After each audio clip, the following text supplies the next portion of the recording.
पवित्र पिता परमेश्वर, प्रभु यीशु मसीह के पाक पवित्र नाम से दिल से हम आपका धन्यवाद करते हैं। जैसे बहन ने कहा कि आदर, महिमा, स्तुति, राज्य, पराक्रम, धन, सामर्थ, ज्ञान सब तेरे हैं पिता। ये स्तुति, आराधना, ये गीत, वाद्य, तरंगे, तालियां, सब जय की ध्वनि हम आपके नाम के प्रति आराधना और स्तुति की तौर धरते हैं पिता। हमारी भेंटों को आप स्वीकार करें मसीह के पवित्र और सामर्थी नाम से। और दुआ करते हैं आज की इस अद्भुत गवाही के लिए भी कि किस तरह से तूने विश्वास योग्य बनकर तेरे दासी को प्रभु गिरने से और चोट खाने से बचाया। इस बात के विषय में भी आपका दिल से धन्यवाद और धन्यवाद करते हैं पिता। आज की तमाम भेंटों के लिए जो दशवांश अर्पण और उठाने के तौर भवन के अंदर आए, और प्रभु तेरे लोगों ने आज बिना तुझे मुंह ऐसा ही नहीं दिखाया खाली हाथ, परंतु पिता तेरे पास वे एक भली भेंट ले आए हैं। इनकी भेंट को स्वीकार करे पिता, इन्हें पवित्र ठहराए तेरे राज्य के विस्तार के लिए और धर्म के कामों के लिए पिता, इनका इस्तेमाल होने पाए। और प्रभु यीशु मसीह के पवित्र नाम से तू भी अपने वचन के अनुसार, अपनी प्रतिज्ञा के अनुसार जिन्होंने जो कुछ भी दिया प्रभु, मैं दिल से दुआ करता हूं कि उन्हें 100 गुना तेरे द्वारा प्रतिफल मिलने पाए, जैसे कि आपने वायदा किया है मरकुस 10:30 के अनुसार। किसी पृथ्वी पर 100 गुना प्रतिफल और स्वर्ग में अनंत काल का जीवन प्रभु तेरे द्वारा मिलने पाए। और यीशु मसीह के नाम से तेरी महिमा के लिए इनके बोए गए बीज तेरे द्वारा फलवंत होने पाए, और उनके अंदर प्रभु तेरे द्वारा अत्याधिक बराबर है, 1000 गुना बराबर है। मैं दिल से दुआ करता हूँ और महिमा के दन के अनुसार प्रभु स्वर्ग की सारी आत्मिक आशीषें जो मसीह में है इनके जीवन के अंदर आने पाए। और आज के शब्द के लिए भी प्रार्थना करते हैं प्रभु, तेरे दास के लिए तेरा अनुग्रह पर्याप्त हो और उसकी निर्बलता के अंदर तेरी सामर्थ प्रकट होने पाए। बोलने वाला वह न, लेकिन तेरी आत्मा आज हम सब के साथ बातें करें और तेरी इच्छा आज की सभा के अंदर पूर्ण होने पाए। हम सारी बातों के लिए आपका धन्यवाद करते हैं और सारा आदर और महिमा तुझे देते हैं प्रभु यीशु मसीह के पवित्र नाम से, आमीन। चलिए हम आते हैं वचन के अंदर। मत्ती की पुस्तक 11 अध्याय 2 से पढ़ते हैं। मत्ती की पुस्तक 11 अध्याय। यूहन्ना ने बंदीगृह में मसीह के कामों का समाचार सुनकर अपने चेलों को उससे यह पूछने भेजा कि क्या आने वाला तू ही है या हम दूसरे की बात जोए। यहाँ पर जिस यूहन्ना के बारे में लिखा गया है वह यूहन्ना बपतिस्मा देने वाला है। ठीक है, यूहन्ना जो यीशु मसीह का चेला है, जो उसकी छाती के ऊपर सर रखकर सोता है, वो नहीं, लेकिन यूहन्ना बपतिस्मा दाता के बारे में लिखा गया है। और वह इस समय कहाँ पर है? बंदी गृह के अंदर है, जेल खाने के अंदर है। और जब उसने यीशु मसीह के कामों के बारे में सुना तो उसने यीशु मसीह के पास आकर एक सवाल भेजा। सब लोग बोलेंगे सवाल।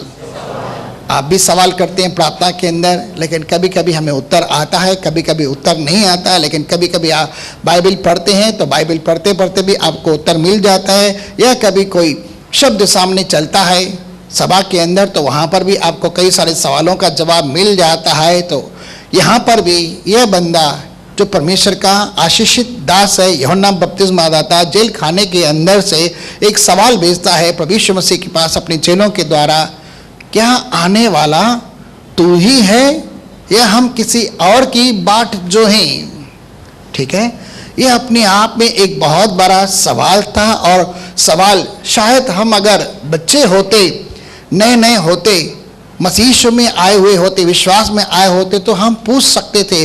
लेकिन यहाँ पर जो पूछने वाला मनुष्य है वह परमेश्वर का आशीषित अभिषेक एक मैच्योर दास है, जो पवित्र आत्मा से भरा हुआ है, जिसका जन्म ही पवित्र आत्मा से होता है। पवित्र आत्मा यानी जब स्वर्गदूत ने उसकी माता और उसके पिता के सामने आके, उसके पिता जकरिया के सामने आकर दर्शन दिया था, तो लूका की पुस्तक इस तरह से वर्णित करती है 1:15 के अंदर कि वह एलिया की आत्मा से परिपूर्ण होगा और माँ के गर्भ के अंदर ही पवित्र आत्मा से परिपूर्ण रहेगा। और जब मरियम इलीशिबा के पास जाकर नमस्कार ही कहती है तो उसके नमस्कार के शब्द को सुनते ही इलीशिबा पवित्र आत्मा से भरपूर हो जाती है। और उसके पेट के अंदर जो बच्चा रहता है यानी यूहन्ना बपतिस्मा दाता, वह उछल पड़ता है और वह परमेश्वर की आत्मा से भरपूर होकर परमेश्वर की स्तुति करती है, आराधना करती है।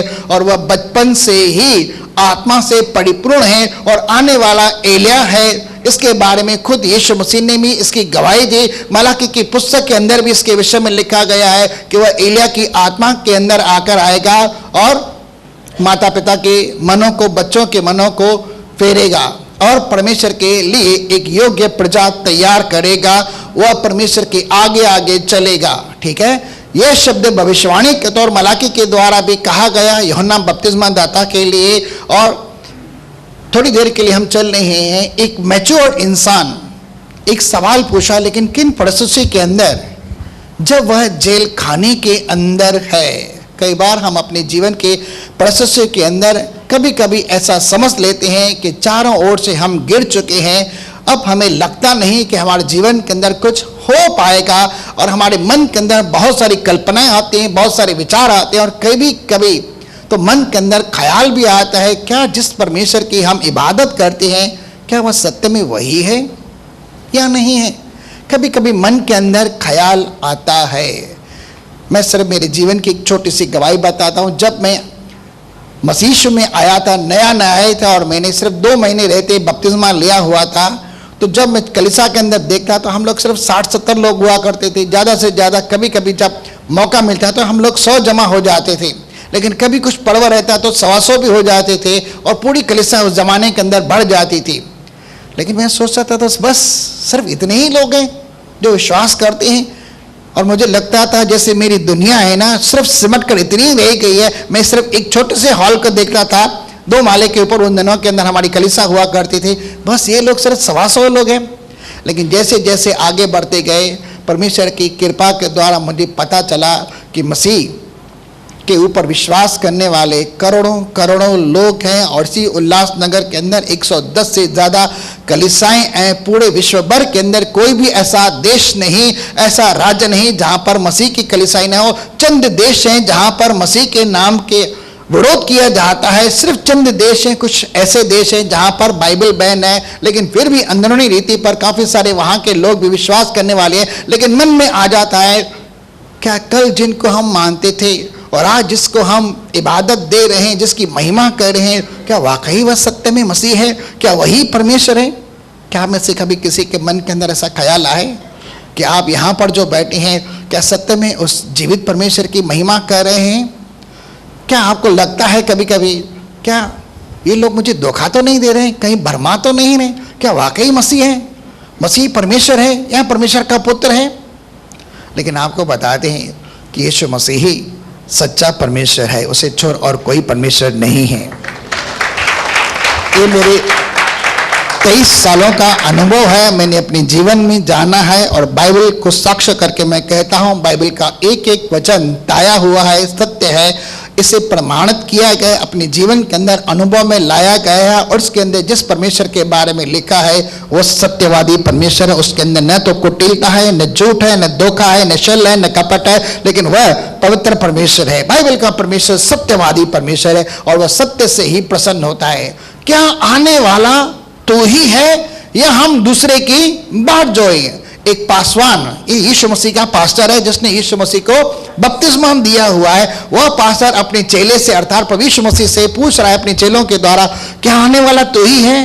कितना बड़ा संदेह है और कितना ही भयानक सवाल है करके एक पास्टर अपने चेले से अर्थात आने वाले उस होने वाले आए हुए मसीह से पूछ रहा है, क्या आने वाला तू है? क्या हम किस और की बात चाहिए? कभी कभी हमारे मन के अंदर ऐसी परिस्थिति के अंदर सवाल उत्पन्न हो सकते हैं। जब सताव आता है, दुख आता है, तकलीफ आती है, बीमारी आती है, परेशानी आती है, उपद्रव आता है, संकट आता है, विपत्ति आती है, या कभी कभार हमारे जीवनों के अंदर मसीह के नाम के कारण, उसकी गवाही देने के कारण निंदा की जाती है, हम जगत के अंदर तमाशा बनाए जाते हैं, या हमारे जीवन के अंदर बहुत भारी भरकम सताव होता है। उन दिनों के अंदर, ऐसे हालातों के अंदर हमें लगता है जैसे परमेश्वर हमारे साथ नहीं है। शायद हम गलती कर बैठे हैं। भाई आप गलत नहीं हैं, आप सही जगह पर हैं। आमीन। आप सही जगह पर हैं और सच्चे परमेश्वर की इबादत करते हैं। वो हर समय हर पल आपकी निगहबानी करता है, आपका पालन पोषण करता है, और आपके साथ साथ रहता है। आपके दुखों और क्लेशों के अंदर भी आपके साथ होता है। आमीन। तो चलिए हम थोड़ा और चलते हैं, इसके बारे में आगे पढ़ेंगे।। 'यीशु ने उत्तर दिया,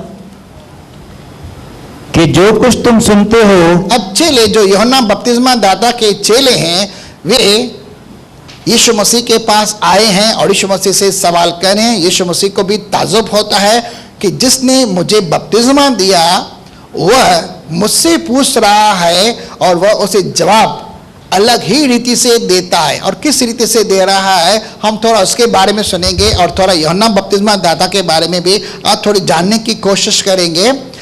यीशु मसीह ने क्या कहता है? यीशु ने उत्तर दिया, यीशु मसीह अब जवाब दे रहा है आपका सवाल और मसीह यीशु का जवाब। क्या आप परमेश्वर से सवाल पूछते हैं? अगर आप परमेश्वर से सवाल पूछते हैं, यदि आप उसे उसके नाम से कुछ मांगते हैं, चाहे सवाल पूछते हैं, तो आपको क्या कहता है? वो आपको उत्तर देता है। हम गीत गाते हैं ना, प्रार्थना ऊपर जाती है, उत्तर नीचे आता है, स्तुति ऊपर जाती है, आशीष नीचे आते हैं ना। तो जवाब देने वाला कौन? जवाब देने वाला सिर्फ एक ही है। दुनिया में अगर आपको कहीं उत्तर नहीं मिलता तो मसीह आपके सवाल का जवाब है। आमीन। यीशु मसीह ने उसे उत्तर दिया कि जो कुछ तुम सुनते हो। अब क्या सुन रहे थे यीशु मसीह? वहां क्या सुना रहा था?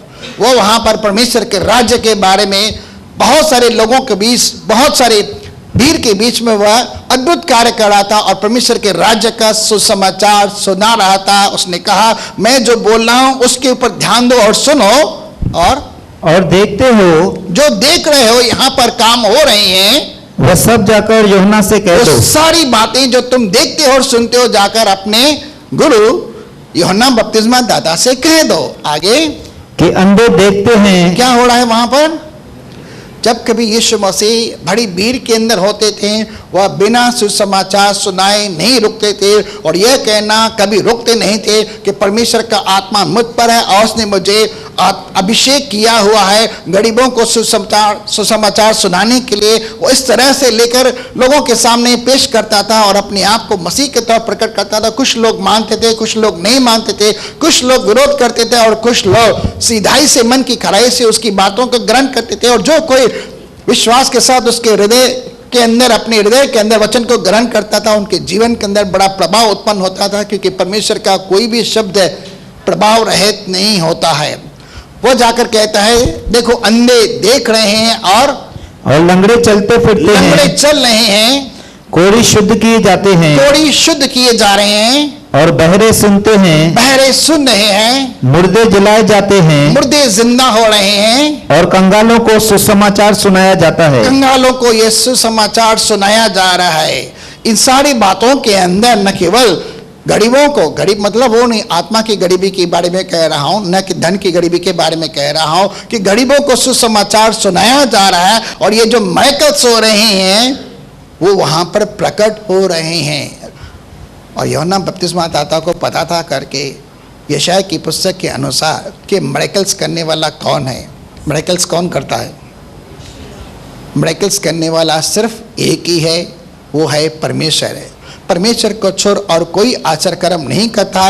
और जगत के अंदर ऐसा कोई नहीं कि जन्मजात के अंधे को ठीक करे, जन्मजात के बहरे को चंगा करे, उसे सुनने की ताकत है और गूंगों को बोलने की ताकत है, कोढ़ियों को शुद्ध करे, मुर्दों को जिलाए, क्योंकि वो अपने आप में जीवन और पुनरुत्थान रखता है। उसने कहा, अपने आंखों को खोलो, अपने कानों को खोलो और ध्यान से सुनो जो मैं यहाँ पर बोल रहा हूँ और जो कर रहा हूँ। वे सारे आचर कर्म जाकर अपने गुरु यूहन्ना बपतिस्मा दाता को बताओ कि तुमने जो मुझसे सवाल पूछा था उसका जवाब क्या है। आगे,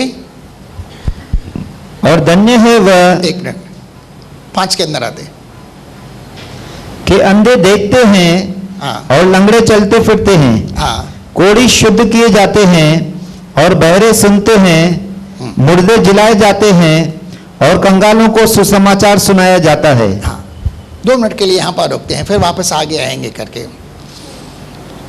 अब यहाँ पर यीशु मसीह सुसमाचार भी सुना रहा है, अपने आप को प्रकट कर रहा है कि मैं ही मसीह हूँ, और मसीह होने के बारे में, उसके विषय में जो जो गवाहियाँ दी गई कि मसीह आकर संसार के अंदर क्या करेगा, वो सारे आचरण कर्म वहाँ पर प्रकट करके दिखा रहा है। चेले देख रहे हैं और जाकर उन्हें, अपने गुरु को जाकर सुना रहे हैं कि हमने ऐसी ऐसी बातों को होते हुए देखा।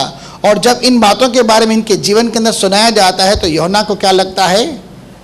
मेरे मन के अंदर जो चीज़ आई थी, एक सवाल, मेरे मन के अंदर जो एक ख्याल आया था संदेह के तौर पर, वह संदेह ही था। और बाइबल में लिखा है संदेह करने वाला इंसान यह न समझे कि मुझे कुछ प्राप्त होगा, क्योंकि वह अपनी सब बातों के अंदर चल होता है। ऐसा मनुष्य दुर्चिता रहता है। याकूब की पुस्तक 1 अध्याय के 6 और 7 वचन के अंदर लिखा गया है, वह उसे कुछ प्राप्त नहीं कर सकता, लेकिन संदेह होने के बावजूद सवाल प्रार्थना के द्वारा एक परमेश्वर पवित्र मसीह के आगे आया है, और पवित्र मसीह संदेह के साथ साथ उस सवाल का जवाब भी देता है। और जब कभी आपके मन के अंदर कोई भी संदेह आए, आपके जीवन के अंदर कोई भी सवाल आए, आप प्रार्थना में परमेश्वर से पूछ सकते हैं, लेकिन परमेश्वर ही है जो आपके सवाल का जवाब देगा और आपके अंदर संदेह को दूर करेगा। जब कभी तुम खड़े होकर प्रार्थना करो तो प्रतिक्रिया करो, जो कुछ तुमने मांगा तुम्हें मिल गया और तुम्हारे लिए हो गया।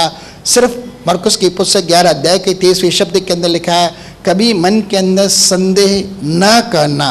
यदि तुम विश्वास करोगे तो इस पहाड़ को भी उखाड़ कर समंदर के अंदर डाल सकते हो, और तुम्हारे लिए कुछ बात नामुमकिन होने वाली नहीं है। संदेह करने वाला इंसान कुछ भी नहीं करता, लेकिन जब हम ऐसी परिस्थिति के अंदर आते हैं, हमारे मन में अविश्वास भी संदेह के साथ उत्पन्न होना आरंभ होता है, और कई बार हम निराश भी हो जाते हैं, हमारी हिम्मत भी टूट जाती है, हमारा मन भी दब जाता है, क्योंकि बाइबल में लिखा है उदास मन दब जाता है। उदास मन दब जाता है। उदासी के कारण इंसान न तो बोल पाता है, न कुछ कर पाता है, लेकिन एक जगह पर खड़ा रह जाता है। लेकिन परमेश्वर आज आपकी निराशा को आशा में बदलने जा रहा है, आपके शोक को आनंद में बदलने जा रहा है, आपके विलाप को नृत्य में बदलने जा रहा है, और आपके आंसुओं को पोंछने जा रहा है, क्योंकि परमेश्वर वही आश्चर्य कर्म आपके जीवन के अंदर भी करने जा रहा है, आपके सवाल का जवाब देकर। और ये जवाब दिया उसने, मैं ही अल्फा हूँ, मैं ही ओमेगा हूँ, मैं ही आदि हूँ और मैं ही अंत हूँ। मैं मर गया था परंतु अब युगानुयुग जिंदा हूँ। ये सवाल आपके लिए है और उसका जवाब आपकी ओर से, मैं ही प्रथम और अंतिम हूँ, मुझे छोड़ और कोई परमेश्वर नहीं। यशायाह की पुस्तक में लिखा है, न तो मुझसे पहले कोई कभी हुआ, न मेरे बाद कभी कोई होगा, मैं हमेशा हमेशा के लिए परमेश्वर हूँ। ठीक है। और जो लोग परमेश्वर पर विश्वास करते हैं, जो परमेश्वर के ऊपर भरोसा करते हैं, वे कैसे होते हैं? जवान सिंहों के समान निडर होते हैं। क्या यूहन्ना बपतिस्मा दाता सत्य में ऐसा निडर इंसान था? इसके विषय में गए समय में हमने 6 सभाएं ली हुई थी, कुछ समय पहले की बात है, लगभग 1 साल हो गया उसे, लेकिन आज हम कुछ और देख रहे हैं करके। थोड़ी देर के अंदर हम चलते हैं।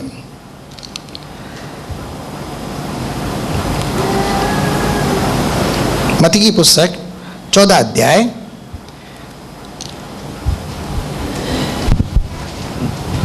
1 से पढ़ते हैं। उस समय चौथाई देश के राजा हेरोदेस ने यीशु की चर्चा सुनी।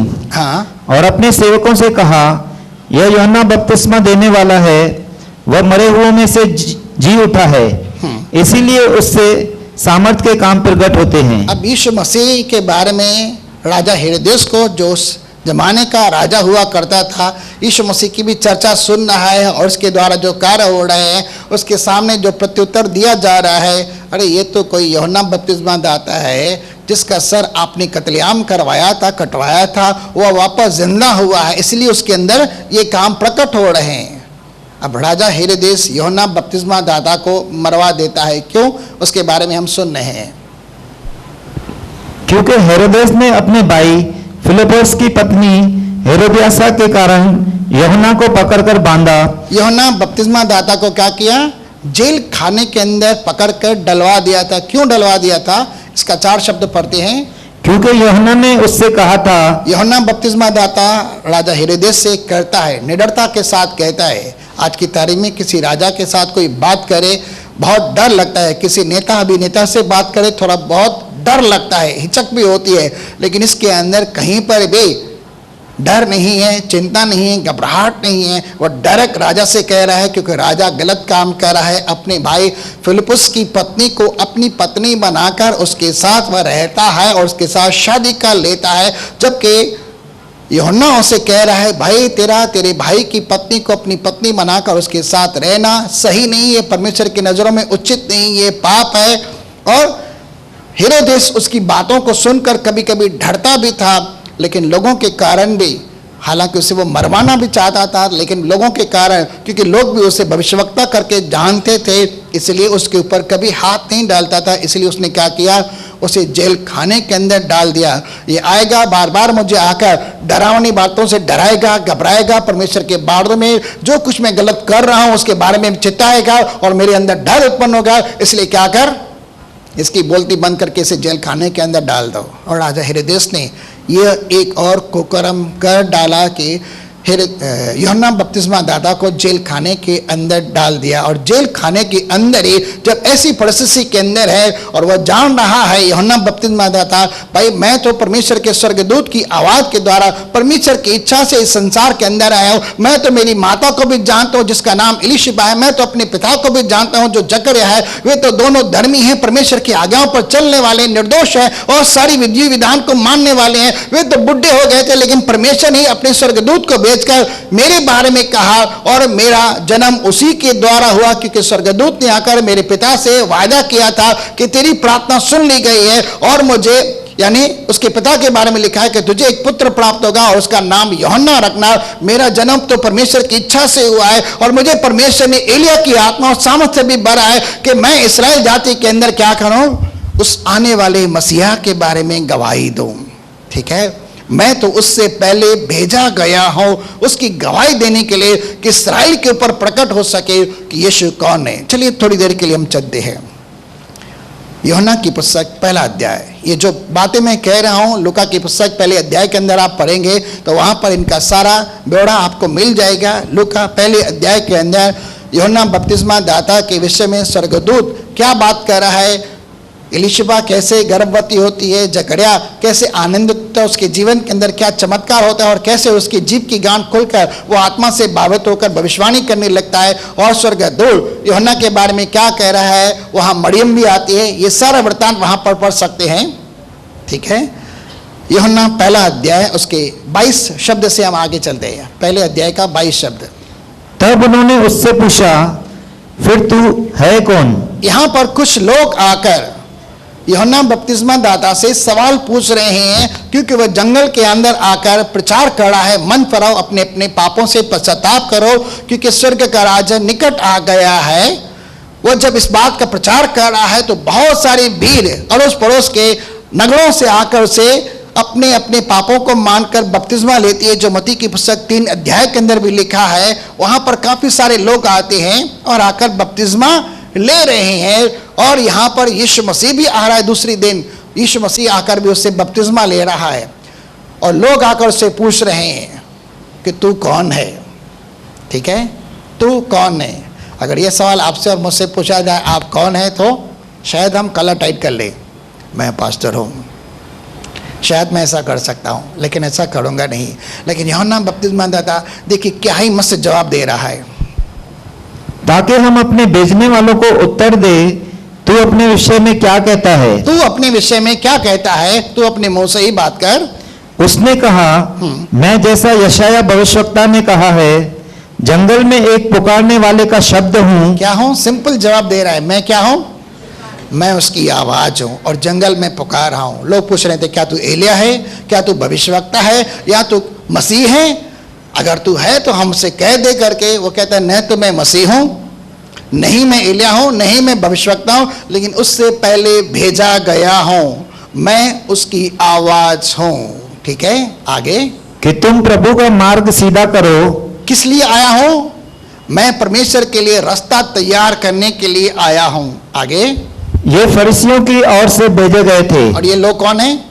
फरीसी हैं जो इससे सवाल पूछने के लिए अपने चेलों को भेजते हैं। फरीसी भी अपने पास चेले रखते थे। आगे उन्होंने उससे यह प्रश्न पूछा कि यदि तू न मसीह है और न एलिया और न वह भविष्यवक्ता है तो फिर बपतिस्मा क्यों देता है? बपतिस्मा क्यों दे रहा है भाई? बपतिस्मा क्यों लेना चाहिए? बपतिस्मा तो हम अपने पापों की क्षमा के लिए लेते हैं और विश्वास के ऊपर गवाही देते हैं कि हम सत्य में यीशु मसीह के ऊपर विश्वास करते हैं। वह जगत का उद्धार करता है और हमें एक उद्धारकर्ता की आवश्यकता है। और हम मांगते हैं कि यीशु मसीह हमारा परमेश्वर है जो हमारे लिए संसार के अंदर बलिदान हुआ, उसने लहू बहाया और उसी के नाम से हमारे पाप माफ होते हैं। हम विश्वास के साथ अपने जीवन में गवाही देते हैं कि हम पापी हैं, हमें पापों की क्षमा चाहिए जो केवल यीशु मसीह दे सकता है।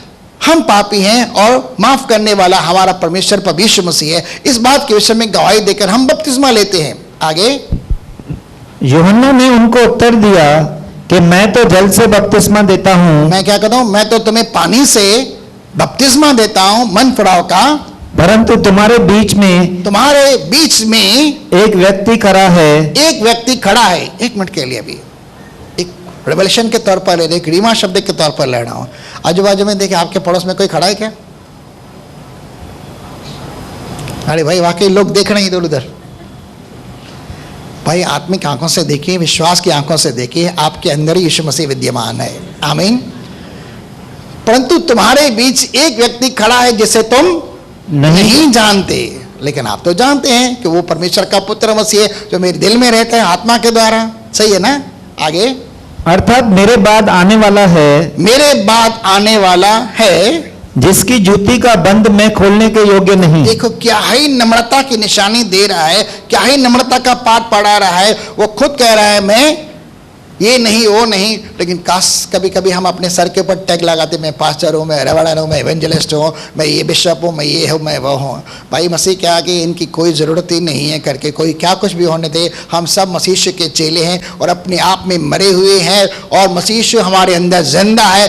टैग की कोई वैल्यू नहीं है। शायद हम कॉलर टाइट कर भी लें करके, लेकिन मसीह के आगे तो हम अपना कॉलर टाइट कभी कर ही नहीं सकते, क्योंकि कुछ हम है ही नहीं। अर्थात मेरे बाद आने वाला है जिसकी जुत्ती का बंद मैं खोलने के लायक भी नहीं हूं। मतलब अगर मेरे सामने यीशु मसीह आ जाए और उसके पैरों में जुत्ती भी हो, और वाकई प्रकाशित वाक्य की पुस्तक में लिखा है उसने अभी अभी कैसे जैसे क्या बोलता पीतल भट्टी के अंदर तपाया गया हो वो जूते पहने हुए हैं। प्रकाशित वाक्य की पुस्तक के अंदर जब वह यूहन्ना को दर्शन देता है तो वह वहां पर जूते दिखाता है, और आपको और मुझको भी सुसमाचार के जूते दिए जाते हैं। ठीक है ना? मेल के जूते दिए जाते, सुसमाचार के जूते दिए जाते। वो जूते और उसके अंदर अगर बंधक हो, सिंधी में शायद कयूं क्या बोलते हैं उसको, जो छोटी मोटी रस्सी होती है जो जिससे जूते हम बांधते हैं। हाँ जो भी है, वह अंग्रेजी मेरे को नहीं आती, थोड़े दिनों से अंग्रेजी का भूत निकल गया है। ठीक है, अगर मेरे सामने यीशु मसीह है और उसके पैरों के अंदर जूता बंधा हुआ हो तो मैं उसके जूते के बंधन, उसकी रस्सी खोलने के लायक भी नहीं हूं। इसका मतलब क्या है? अब्राहम के सामने भी जब आता है तो प्रभु मेरी औकात क्या है, मैं तो मट्टी और ठिकरा हूं, फिर भी तुझसे प्रार्थना कर रहा हूं क्योंकि तू मेरी प्रार्थना सुनता है। जब वह सदोम और हमारा नगर के अंदर प्रार्थना करता है वो अपने आप को मट्टी और ठिकरा कहता है। और ये सब सत्य है कि हम सब अदन की वाटिका के अंदर ही मट्टी से बनाएंगे। उसने हमारे नत्थों के अंदर जीवन का श्वास फूंका है। हम अपने आप में हैं क्या? मट्टी ही तो हैं, लेकिन परमेश्वर का धन्यवाद कि उसने हमें अपनी पवित्र आत्मा दी हुई है। ठीक है, तो हमें अपनी हैसियत कभी भूलनी नहीं चाहिए। हालांकि मसीह में हम सब परमेश्वर की संतान हैं, याजकों पवित्र प्रजा भी, याजकों का समाज भी है, पवित्र प्रजा है, और हम परमेश्वर की संतान होने के साथ साथ मीरास भी हैं, वारिस भी हैं। ये सारी बहुत सारी आशीषें, इसलिए हमें अपने आप को कभी तुच्छ नहीं जानना चाहिए। लेकिन हमारे सामने अगर मसीह प्रकट हो जाता है तो हम उसके आगे अपने आप को कैसे प्रस्तुत कर सकते हैं? क्या घमंड कर सकते हैं मैं कुछ हूं? यह हकवासा सिर्फ परमेश्वर के, मैं जो हूं सो हूं, मेरे आगे कोई नहीं, मेरे आगे सब घुटने टेकते हैं। यह प्रभु का दास वह कहता है तो मैं उसके जुत्ती के बंद खोलने के लायक भी नहीं हूं। वो वहां पर एक नम्रता की निशानी प्रकट करता है, नम्रता की गुणवत्ता प्रकट करता है। आगे, ये बातें यरदन के पार बैतनिय्याह में हुई, जहां यूहन्ना बपतिस्मा देता था। दूसरे दिन उसने यीशु को अपनी ओर, सेकंड डे, दूसरे दिन उसने यीशु मसीह को देखा, देखकर कहा देखो यह परमेश्वर का मेमना है। क्या प्रकट कर रहा है? देखो यह परमेश्वर का मेमना जो जगत के पाप को उठाकर ले जाता है। अब यह बात इसे कैसे पता चली? यह खुद आगे आकर गवाही दे रहा है करके कि यीशु मसीह है कौन। यह यीशु मसीह को परमेश्वर के पुत्र के बारे में भी घोषित कर रहा है, आने वाले मसीह के बारे में भी घोषणा कर रहा है, और परमेश्वर के मेमने के तौर पर वह घोषित कर रहा है देखो यह परमेश्वर का मेमना है जो जगत के पाप को उठाकर ले जाता है। पहली गवाही वह दे रहा है। ठीक है, अपने बारे में शून्य कह रहा है लेकिन मसीह को महिमा दे रहा है। आगे, यह वही है जिसके विषय में मैंने कहा था कि एक पुरुष मेरे पीछे जाता है जो मुझसे श्रेष्ठ है, क्योंकि वह मुझसे पहले था। देखिए क्या क्या शब्द कह रहा है। बोलने के अंदर जो शब्द है, शब्द के अंदर जो समझ है उसके समझने की कोशिश करना। ये मुझसे बेटर है, श्रेष्ठ है, उत्तम है, ठीक है। और क्या है, मुझसे पहले है। अब पहले यूहन्ना बपतिस्मा आया या यीशु मसीह आया? कितने महीने का डिफरेंस है भाई यूहन्ना बपतिस्मा दाता और यीशु मसीह के जन्म के विषय में? 6 महीने का डिफरेंस है। तो पहले कौन आया? यूहन्ना बपतिस्मा आया ना, शारीरिक जन्म के बारे में। लेकिन यहाँ यूहन्ना क्या कर रहा है? यह मुझसे पहले, देखिए देखिए क्या लिखा है, जो मुझसे श्रेष्ठ है क्योंकि वह मुझसे पहले था। वो परमेश्वर के साथ था, परमेश्वर के आदि से था, वह सृष्टि का करता है, ये सब कुछ बनाने वाला है, सृष्टि का परमेश्वर है। वह मेमना है जो जगत की उत्पत्ति से पहले ही घात हुआ है, उसके बारे में कह रहा है यह मुझसे पहले था, है और यही आने वाला है।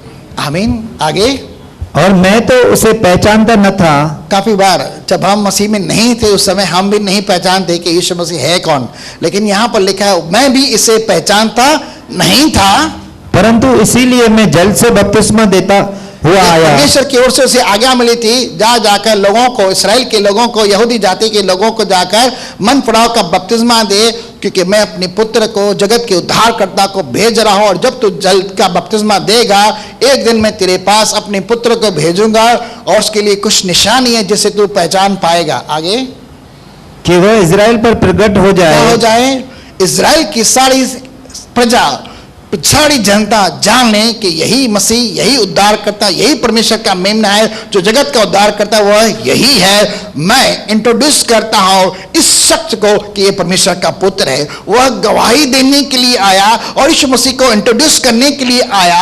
अपने आप को शून्य बनाता है लेकिन उसे श्रेष्ठ बनाकर परमेश्वर का पुत्र करके घोषित करता है। आगे, और यूहन्ना ने यह गवाही दी कि मैंने आत्मा को कबूतर की नाई आकाश से उतरते देखा है। आत्मा को कबूतर की नाई, जब यीशु मसीह का बपतिस्मा हुआ था तो क्या हुआ था? मत्ती की पुस्तक 3 दिन के अंदर अगर आप पढ़ेंगे तो वहां पर लिखा है, 3 से लेकर आगे पढ़ेंगे तो क्या लिखा है?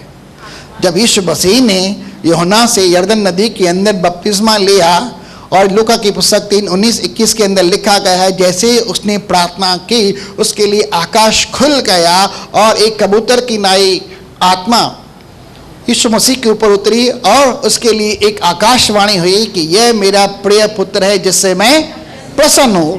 इसराइल की सारी जाति के ऊपर खुद परमेश्वर ने इस बात का प्रकटीकरण किया और यूहन्ना बपतिस्मा दाता भी यीशु मसीह के बारे में इस बात की गवाही दे रहा है यही परमेश्वर का पुत्र है। और उसे क्यों भेजा गया था?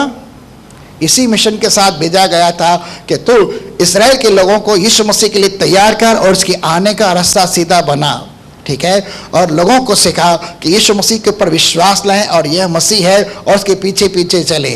हालांकि यूहन्ना बपतिस्मा दाता ने बहुत कोशिश की, बहुत सारे लोगों को बहुत सारी बातें, बहुत सारे प्रमाण देकर अलग अलग तरह से समझाने की कोशिश की। किसी पर विश्वास रखो, यही जगत का उद्धार करता है, कोई माने ना माने ये उनकी बात है, ठीक है। यूहन्ना ने ये गवाही दी कि मैं आत्मा को कबूतर की नहीं आकाश से उतरते देखा और उस पर आकर ठहर गया। आगे, और मैं तो उसे पहचानता नहीं था, मैं उसे नहीं जानता था, परंतु जिसने मुझे जल से बपतिस्मा देने को भेजा। किसने उसे आज्ञा दी थी जल का बपतिस्मा देने के लिए? परमेश्वर ने। कहां दी थी? जब वह जंगल में रहा करता था, टिड्डी उसकी भोजन हुआ करती थी, वन मधु उसका भोजन हुआ करता था, ऊंट के वस्त्र वह पहनता था और पूरी जिंदगी वह जंगलों के अंदर रहा, बयाबानों के अंदर रहा, वह परमेश्वर के साथ संपर्क में रहा और परमेश्वर ने उसे यह सिखाया था, उसे बताया था। आगे, उसी ने मुझसे कहा कि जिस पर तू आत्मा को उतरते और ठहरते देखे, जिस पर तू आत्मा को उतरते और ठहरते देखे, वही पवित्र आत्मा से बपतिस्मा देने वाला है। वह कौन होगा?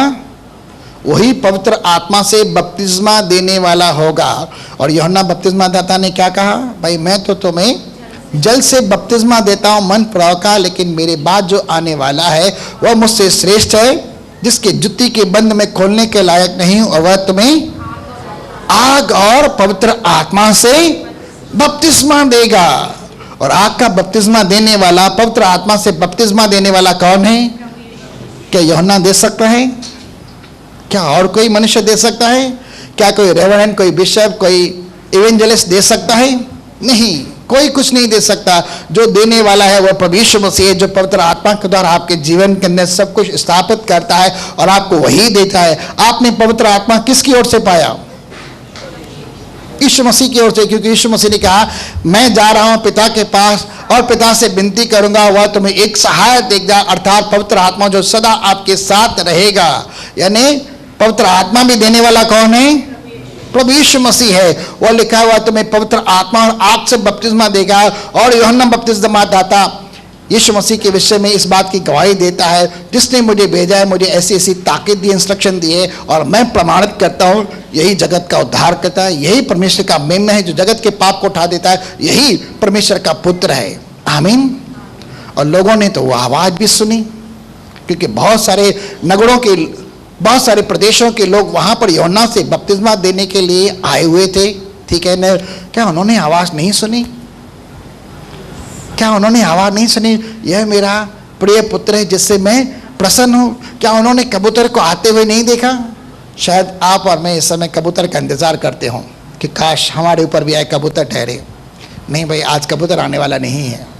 आज डायरेक्ट पवित्र आत्मा से आप ऑलरेडी भरपूर हो गए हो। परमेश्वर प्रभु यीशु मसीह के नाम पर विश्वास करने के द्वारा, प्रभु यीशु मसीह की प्रार्थना के द्वारा आपको पवित्र आत्मा मिल चुका है। जब आप विश्वास करते हैं, बिना पवित्र आत्मा के कह भी नहीं सकते कि यीशु प्रभु है। आमीन। आप में से कितने लोग पवित्र आत्मा से भरपूर है? क्या उस परमेश्वर प्रभु यीशु मसीह को जोरदार ताली दें?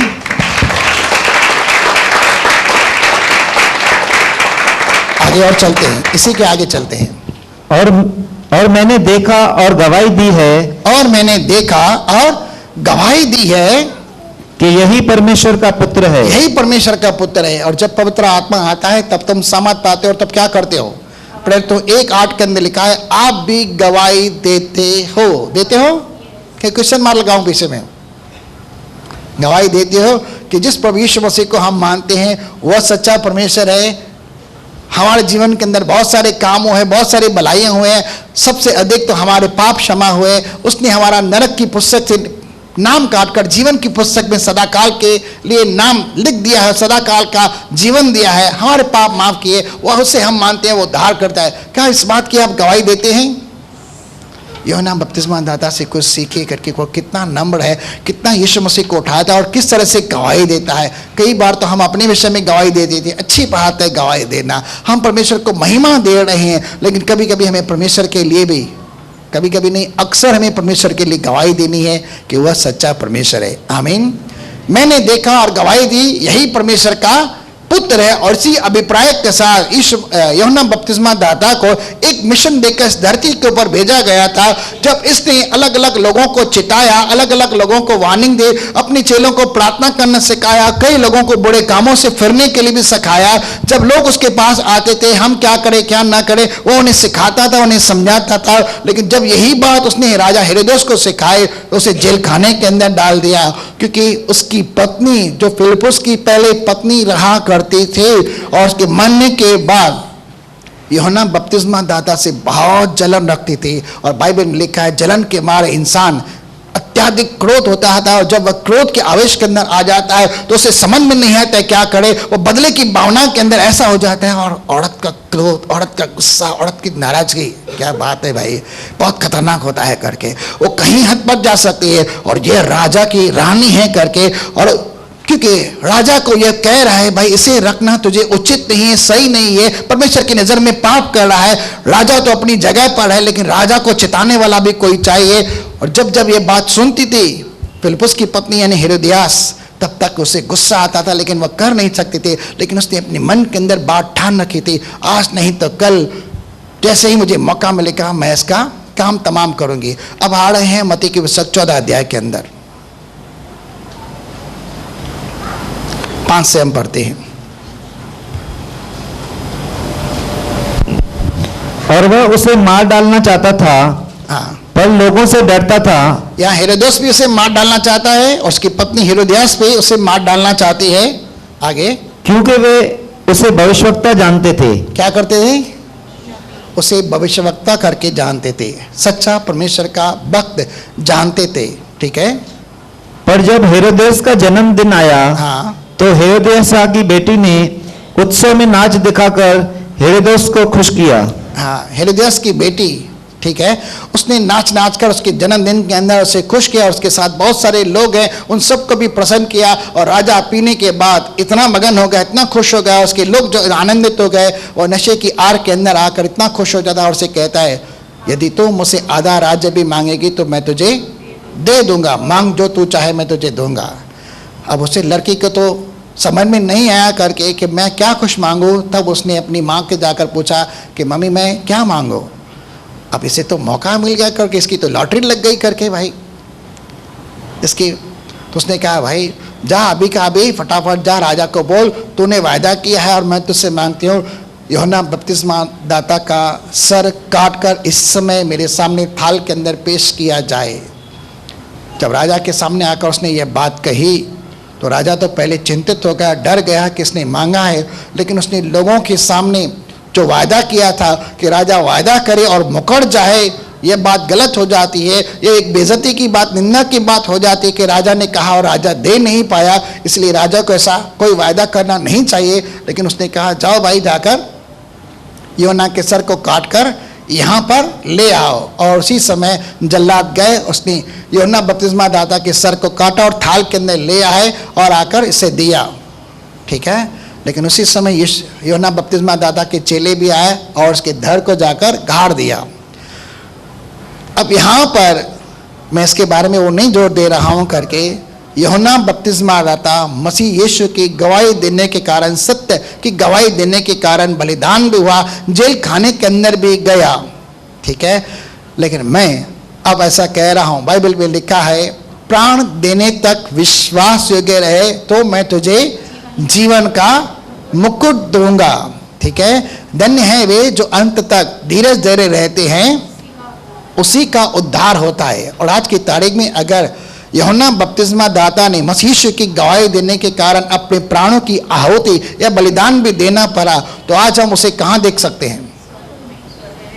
स्वर्ग के अंदर देख सकते हैं। उस दिन मेरे भाई ने कहा तो मुझे थोड़ा ताज्जुब हो रहा था, मुझे अचानक इस बात को याद आया कि यहाँ यूहन्ना बपतिस्मा दाता भी तो उसके लिए बलिदान हुआ था, उसने भी तो उसके लिए खून बहाया था।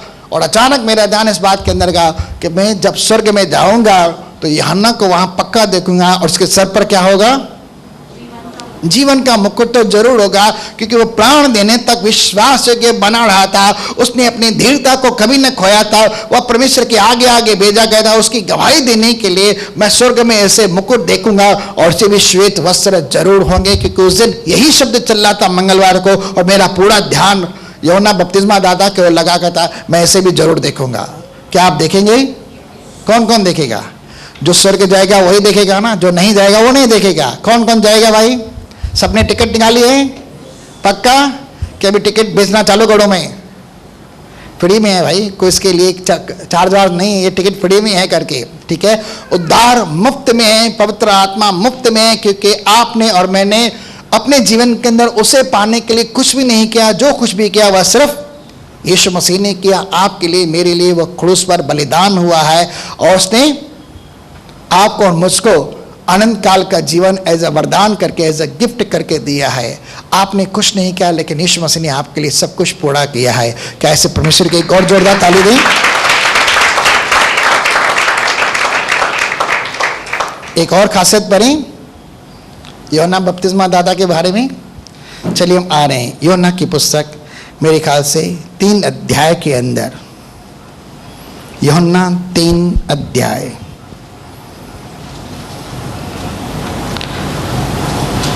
बाईस से पढ़ते हैं। इसके बाद यीशु और उसके चेले यहूदिया देश में आए, हाँ, और वह वहां उनके साथ रहकर बपतिस्मा देने लगा। यूहन्ना बपतिस्मा दाता का नाम ही इसके लिए पेटने में वो पड़ गया, टाइटल ही पड़ गया, बपतिस्मा देने वाला यूहन्ना, ठीक है। वो अक्सर मन फिराने के बारे में, लोगों को पापों की क्षमा के लिए बपतिस्मा देता है पानी के अंदर, इसलिए उसका टाइटल पड़ गया यूहन्ना बैप्टिस्ट, जॉन द बैप्टिस्ट उसका नाम पड़ गया। एक बार यीशु मसीह के चेलों और यूहन्ना बपतिस्मा दाता के चेलों के विषय में किसी बात के विषय में थोड़ा बहुत मतभेद हो गया, झगड़ा नहीं हुआ, थोड़ा बहुत मतभेद हो गया, और वे आपस में किसी के शुद्धिकरण के विषय में बात कर रहे थे। वहां पर हम पढ़ रहे हैं आगे। और यूहन्ना भी शालेम के निकट यूहन्ना भी शालोम के निकट एनोन में बपतिस्मा देता था, हाँ। क्योंकि वहां बहुत जल था हाँ। और लोग आकर बपतिस्मा लेते थे। लोग आकर बपतिस्मा लेते थे। आपको भी बपतिस्मा लेना जरूरी है, बिना बपतिस्मा के उद्धार नहीं है। आगे, क्योंकि यूहन्ना उस समय तक जेल खाने में नहीं डाला ये गया अभी तक था। जेल खाने में नहीं है, लेकिन इसकी मिनिस्ट्री चल रही है। वहां यूहन्ना के चेलों का किसी यहूदी के साथ शुद्धि के विषय में वाद विवाद हुआ। क्षमा करा, यीशु मसीह के चेलों के साथ में यहूदी के साथ शुद्धि के विषय में थोड़ा मतभेद हो गया। और उन्होंने यूहन्ना के पास आकर उससे कहा, हे रब्बी, हे गुरु, जो व्यक्ति यरदन के पार तेरे साथ था। अब देखिए यहाँ पर एक खास बात हो रही है। जो व्यक्ति यरदन के पास तेरे साथ था, किसकी ओर इशारा है? किसकी ओर इशारा कर रहे हैं ये लोग? यीशु मसीह की ओर इशारा कर रहे हैं। ठीक है, जो व्यक्ति यरदन के पास तेरे साथ था और जिसकी तूने गवाही दी है, जिसके विषय में तूने गवाही दी है, देख वह बपतिस्मा देता वो भी है। बपतिस्मा दे रहा है। भाई क्या हो रहा है भाई? वो भी बपतिस्मा दे रहा है, तू भी बपतिस्मा दे रहा है, वो भी बपतिस्मा दे रहा है। थोड़ा कंफ्यूजन हो रहा है। ये भी पास्टर बन गया अभी तो। मैं मेरे हिसाब से ले रहा हूँ, हाँ, मैं मेरी सोच के हिसाब से ले रहा हूँ। ये भी पास्टर बन गया, वो भी बपतिस्मा दे रहा है करके। अब इधर जाएं या उधर जाएं, ये कलीसिया में जाएं, वो कलीसिया में जाएं, इसके पीछे चलें या उसके पीछे चलें, क्योंकि वो भी बपतिस्मा दे रहे, वो भी तेरे समान संदेश दे रहा है। परमेश्वर का राज्य निकट आया, मन फुड़ाओ, मन फुड़ाओ। परमेश्वर का राज्य निकट आया, मन फुड़ाओ। वो भी यही कह रहा है। अब तेरे पास जाएं, उसके पास जाएं, तू तो पहले ही आया हुआ है, तू तो उसका भी पास्टर है करके। अब तेरे पीछे चलें कि उसके पीछे चलें? ठीक है, आगे। और सब उसके पास आते हैं। लेकिन सब उसके पास जा रहे हैं। किसके पास जा रहे हैं? सब उसके पास जा रहे हैं। एक पास्टर के लिए अगर ऐसा कहा जाए करके, यार आपकी कलीसिया को छोड़कर दूसरी कलीसिया के अंदर जा रहे हैं करके, तो एक पास्टर के साथ क्या होगा? थोड़ी देर के लिए। ये पास्टर है, वो भी यीशु मसीह का पास्टर है। ठीक है, आगे। यूहन्ना ने उत्तर दिया, जब तक मनुष्य को स्वर्ग से न दिया जाए। क्या ही बेहतरीन उत्तर देता है। जब तक मनुष्य को स्वर्ग से अधिकार प्राप्त न हो, जब तक मनुष्य को स्वर्ग से ये गिफ्ट या वरदान प्राप्त न हो, तब तक वो कुछ भी नहीं कर सकता। आगे। तुम तो आप ही मेरे गवाह हो हाँ, कि मैंने कहा, मैं मसीह नहीं, मैं मसीह नहीं, परंतु उसके आगे भेजा गया सिर्फ हूँ, उससे पहले मैं भेजा गया हूं गवाही देने के लिए, इंट्रोड्यूस करने के लिए। जिसकी दुल्हन है। जिसकी? कौन है दुल्हन भाई? बोलो। आप और मैं मिलकर परमेश्वर की दुल्हन है। जिसकी दुल्हन है वही दूल्हा है। वही दूल्हा है। परंतु दूल्हे का मात्र मित्र। दूल्हे का मित्र, दूल्हे का जो दोस्त होता है। जब दूल्हे की शादी होती है तभी तो दूल्हा बनता है ना भाई। शादी के दिन ही वो दूल्हा बनता है, बाद में तो बेचारा क्या होता है पता नहीं है। ठीक है, लेकिन वापस पढ़ते हैं भाई शब्द को। जिसकी दुल्हन है। जिसकी दुल्हन है वही दूल्हा है। वही दूल्हा है। परंतु दूल्हे का मित्र। दूल्हे का मित्र जो खड़ा हुआ उसकी सुनता है। आज मेरे यार की शादी है, ठीक है ना। किसी ने गीत गाया था कोई पुराने जमाने के अंदर, लेकिन अच्छा गाना है, कोई बड़ा गाना नहीं है करके। मेरे आज दोस्त की शादी हो रही है, जिसकी दुल्हन है, मैं तो उसका सिर्फ दोस्त हूँ। अपने दोस्त का जब शादी होते हुए, विवाह होते हुए देख रहा हूँ तो मुझे प्रसन्नता मिलती है, आनंद मिलता है, खुशी होती है। लेकिन दूसरी जगह मैं थोड़ा और भी सोचता हूँ भाई। हाँ, आगे। दूल्हे के शब्द से मैं बहुत हर्षित होता हूँ, आनंदित होता हूँ। अब मेरा यह हर्ष पूरा हुआ है। मेरा आनंद पूरा हुआ। देखिए, जब दूल्हे और दुल्हन की शादी होती है तो कहते हैं मेरा आनंद पूरा हुआ। आगे। अवश्य है कि वह बढ़े और मैं घटूं। हाँ, अब चलिए उसकी कलीसिया को छोड़कर जा रहे हैं करके उस पास्टर के पास जो बपतिस्मा दे रहा है, परमेश्वर के राज्य के बारे में सुना रहा है। लेकिन यहां पर वह क्या कह रहा है? वह बढ़े और मैं घटूं। कोई वादा नहीं है। अगर लोग मेरी कलीसिया को छोड़कर जा रहे हैं, उस कलीसिया के अंदर मुझे कोई टेंशन नहीं, मुझे कोई चिंता नहीं, मुझे घबराहट नहीं। वो मसीह के अंदर तो है ना, वो मसीह के पास ही जा रहे हैं ना, मुझे कोई टेंशन नहीं होना चाहिए। और वह बढ़े और मैं घटूं। अब समझने की कोशिश करना। वो अपने आप को नीचे करा, अपने आप को दीन बना, अपने आप को नम्र बनना है। उसे चिंता नहीं है, क्योंकि वे जीवित परमेश्वर के हाथों में जा रहे हैं, बेरों के नहीं, अपने चरवाहे के पास जा रहे हैं। उसे पता है उसके हाथ के अंदर वे सब सुरक्षित है, इसलिए उसे चिंता नहीं है, डर नहीं है, घबराहट नहीं है करके कि मेरी कलीसिया खाली हो रही है और उसकी कलीसिया बढ़ते जा रही है। उसे चिंता नहीं हो रही है।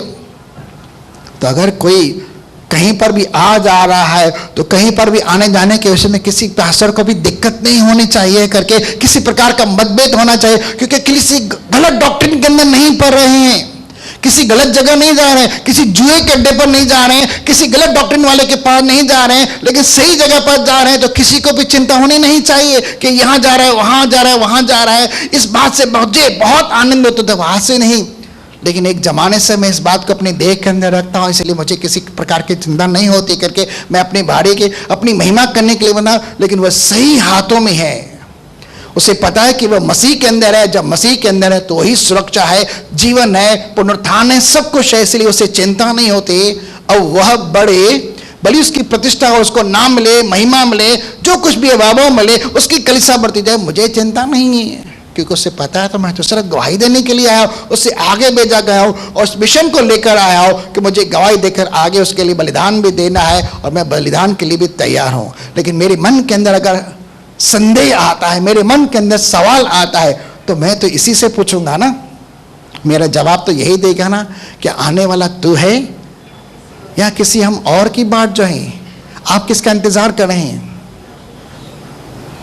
मैं आपसे पूछ रहा हूं, कौन आने वाला है? आप किसका इंतजार कर रहे हैं? किसके आने की बात जोड़ रहे हैं? किसके लिए अपने अपने हृदय को तैयार कर रहे हैं? किसकी बात जोड़ रहे हैं? यीशु मसीह ने कहा, मैं शीघ्र आने वाला हूं और हर एक को उसके काम का पलटा देने के लिए मेरे पास प्रतिफल है। मैं शीघ्र आ रहा हूं। जो तैयार होगा मैं उसे अपने साथ उठाकर ले जाऊंगा स्वर्ग में बादलों पर, लेकिन जो तैयार न रहेगा मुझे उसके लिए शोक भी है करके। तो क्या हम मसीह यीशु के आने का इंतजार कर रहे हैं, जो सच्चा परमेश्वर है, जो आने वाला है हम सबको उठाने के लिए? क्या हमारा विश्वास उस पर है या किसी और बात के ऊपर है? आपका विश्वास, आपका भरोसा परमेश्वर पर, उसके नाम पर, उसकी सामत पर होना चाहिए, न कि किसी खास मनुष्य के ऊपर, क्योंकि कोई कुछ नहीं कर सकता। जो कुछ कर सकता है, चाहे आशाक्रम हो, चंगाई हो, छुटकारा हो, क्षमा हो, जीवन हो, जो कोई भी है वो सिर्फ प्रभु यीशु मसीह कर सकता है और कोई भी नहीं। आइए ऐसे महान परमेश्वर प्रभु यीशु मसीह को हम जोरदार ताली देते हैं। वह बड़े और मैं घटूं। अब इसके विषय में कभी मौका मिला तो मैं आपको एक और संदेश दूंगा। इसका मतलब क्या होता है? वह बड़े यानी हर बात के अंदर महिमा किसे मिलनी चाहिए? परमेश्वर पिता ने, जो यहोवा परमेश्वर है, मूसा से कहा था, जो कोई मेरे निकट आए अवश्य जाने कि मैं पवित्र हूं, ठीक है, और मैं अपनी महिमा खुद लूंगा। अपनी महिमा मैं किसी खुदी हुई मूर्त को कभी नहीं दूंगा। जो महिमा के योग्य उसे ही महिमा मिलनी चाहिए। इसलिए वो क्या करे? वह बने, उसका स्वभाव, उसका चरित्र, उसकी गुणवत्ताएं, उसके फल, उसका जीवन, उसकी शैली, उसकी बातें, उसकी जो कुछ भी बातें हैं हमारे जीवन के अंदर बनने चाहिए। हम मसीहत के अंदर बनने चाहिए, विश्वास में बनने चाहिए, आत्मिक उन्नति होनी चाहिए हमारे अंदर, वो बढ़े। लेकिन हम अपनी अभिलाषाओं में, इच्छाओं में, पापों में, श्रापों में, स्वभाव में घटते जाएं, लेकिन हमारे जीवन के अंदर वो बढ़े, वो अच्छी बात है। और हम घटते जाएं, प्रतिदिन हम अपने आप में मरते हैं। पौलुस इस बात के विषय में गवाही देता है, मैं प्रतिदिन मरता हूँ। अब मरने का मतलब वो अपनी इच्छाओं में, अभिलाषाओं में, कभी उसके जीवन के अंदर कोई इच्छा भी आ जाती है कि ये हो वो हो, वो कहता है मैं अपने शरीर को मारता हूँ, कूटता हूँ, उसे वश में ले आता हूँ। ऐसा ना हो कि मैं औरों को प्रचार करूँ लेकिन उसी बात के अंदर, लेकिन वो अपने आप को मारता है। इच्छाएं होती हैं, अभिलाषाएं होती है, लेकिन अपने आप को मरना है, अपने आप में घटना है। लेकिन मसीहत के अंदर, उसकी बातों के अंदर, उसकी आज्ञाओं के अंदर, उसके प्रेम के अंदर, विश्वास के अंदर, आत्मा के अंदर हमें सदैव बढ़ते जाना है। यह बात है जो वो कह रहा है, अब वह बढ़े और मैं घटूं। वो तो प्रतिष्ठा के विषय में था, लेकिन यहाँ हमारे विषय में और आपके विषय में कहता है हम अपने आप में मरे। आप में से कितने लोग मरे हुए हैं? अब आप उल्टा सवाल पूछ रहे हैं। अभी आपने पूछा, उस दिन पूछा कितने जिंदा हैं, अभी आप पूछ रहे हैं कितने मरे हुए हैं। भाई गलातियन 2:20 के अंदर तो लिखा है मैं मसीह के साथ मर गया, अब मैं जिंदा नहीं। पौलुस तो ऐसा कहता है, अगर आप जिंदा हैं, इसलिए शायद आप जवाब दे नहीं पा रहे हैं। अगर आप मर गए होते तो पहला हाथ आपका था, मैं मर गया मसीह के साथ क्रूस पर, अब मैं जिंदा नहीं, मसीह यीशु में जिंदा है, मसीह यीशु मुझ में जिंदा है। सही ना? तो कौन जिंदा है? बोलिए मसीह यीशु। कहाँ जिंदा है? मेरे अंदर जिंदा है। अगर मेरे अंदर जिंदा है तो मेरे अंदर से प्रकट भी होना चाहिए। आमीन।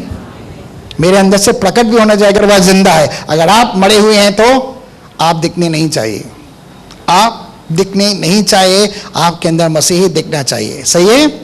चलिए अब वह कहते हैं, अब वह बढ़े और मैं घटूं। आंखें बंद करते हैं। इससे पहले एक छोटी सी अनाउंसमेंट्स।